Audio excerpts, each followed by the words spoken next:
Vice ganda, pinag-alala ang mga fans matapos ang pagkaladkad at pagbagsak sa kanilang performance.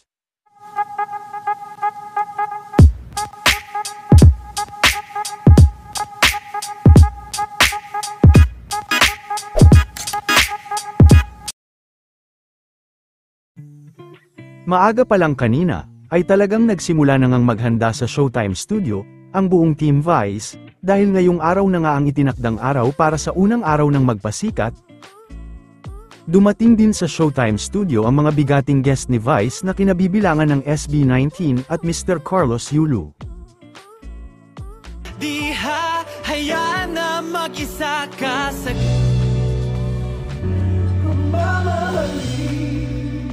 Super proud din kay Vice ang babe nito na si Ayon Perez.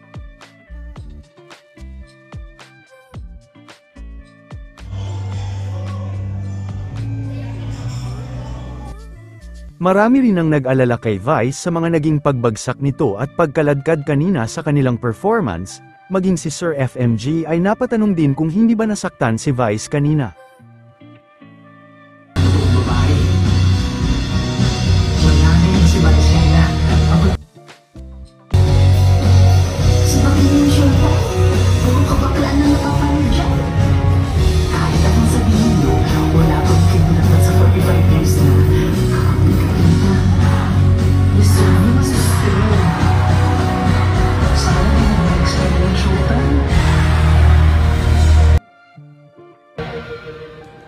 Mahigit 8 bilyong tao ang ngayon nabubuhay sa mundo.